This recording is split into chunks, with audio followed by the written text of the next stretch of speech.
The Vexthari Inquisitor circled the examination chamber with the fluid grace of a creature born to hunt. Its crystalline appendages refracted the harsh white light into dancing patterns across the sterile walls. Elizabeth sat motionless in the neural scanner, her wrists bound by fields of shimmering energy, while Noah stood pressed against the observation glass, his hands clenched into fists. Fascinating, the Inquisitor chittered, its translator rendering the clicks and whistles into flat, emotionless words. 2 more humans. Your species spreads like a plague across our sector. The massive scanning apparatus hummed to life, its sensors descending around Elizabeth's head like the petals of some mechanical flower. She kept her breathing steady, remembering the resistance training. Don't fight it. Let them look. They won't find what they're searching for. We've perfected this technology over 10,000 cycles, the Inquisitor continued, manipulating holographic controls with practiced efficiency. Every species we've encountered, the Krell, the Morphidians, the Centauri Collective, all have revealed their secrets beneath our scans. Neural pathways, memory engrams, genetic predispositions, tribal loyalties, everything that makes a being what they are, laid bare like an open wound. The scanner's pulse intensified. Elizabeth felt the probe reaching into her mind, cold and invasive, like fingers rifling through her thoughts. She focused on her breathing. In, out, in, out.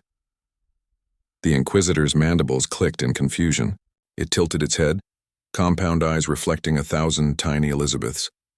Curious, running deeper scan protocols. Noah watched from behind the glass, his jaw tight. They'd been captured during a supply run to the outer colonies. A routine mission that had gone catastrophically wrong.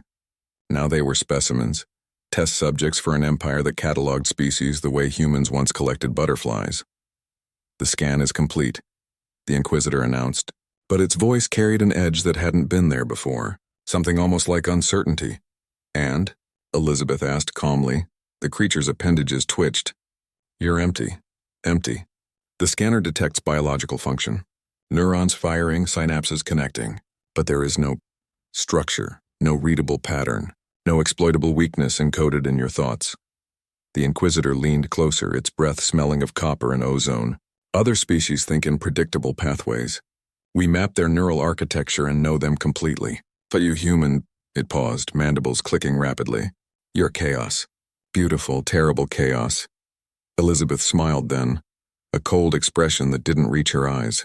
Then why are you afraid? I am not. The Inquisitor stopped mid-protest. Yes, you are, Noah said from behind the glass, his voice carrying through the speakers. We can see it. Hear it in your translator. You're terrified. The Inquisitor whirled toward him. Ridiculous. We conquered 17 star systems. We broke the Krell Imperium. You catalog, Elizabeth interrupted. You scan and file and categorize.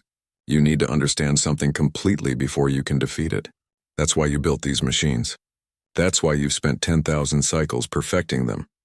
And now you've found something you can't catalog. Noah continued, pressing his hand against the glass. Us. Humans don't think in straight lines. We dream, we imagine. We create and destroy on whims you can't predict because we barely understand them ourselves. The Inquisitor's crystalline carapace seemed to dim. That is not an advantage. Chaos is weakness. Structure is strength, is it? Elizabeth asked. Then why did your perfectly ordered empire stop expanding? Why did you retreat from the Terran borders after the first skirmishes? We weren't stronger. We weren't more advanced, but you couldn't predict us, couldn't model us, couldn't break us down into exploitable patterns. The creature was silent for a long moment. When it spoke again, its voice was quieter. The scanner shows only noise when it reads your minds, static, randomness, as if your consciousness is constantly rebuilding itself, refusing to settle into any permanent form. Because it is, Noah said. Every human is a universe unto themselves. We contradict ourselves. We believe impossible things. We love what we should hate and fight for causes that defy logic. That's madness.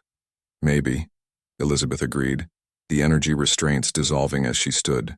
The Inquisitor hadn't noticed its appendage deactivating the bonds, or perhaps it no longer cared. But it's our madness, and you can't weaponize what you can't understand. The Inquisitor backed toward the chamber wall, its compound eyes fixed on Elizabeth. For all its empire's power, for all its technology and conquered worlds, it suddenly seemed very small. You're going to let us go, Noah said. Not a question. A statement of fact. Why would I do that? Elizabeth walked to the scanner, placed her hand on its surface. Because you've just realized something. If you can't scan us, can't predict us, can't model how we think, then you can't know what we'll do if you keep us here. Maybe we have allies coming. Maybe we've already sent a message.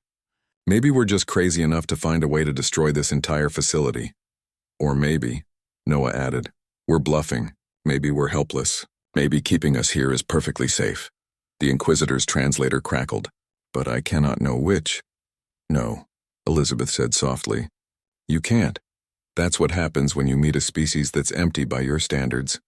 We become whatever you fear most because you'll never be certain what we actually are. The chamber door hissed open.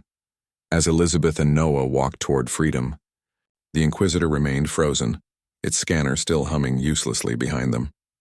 The empire that had cataloged the galaxy had finally encountered something it couldn't file away. Humanity wasn't empty. It was infinite.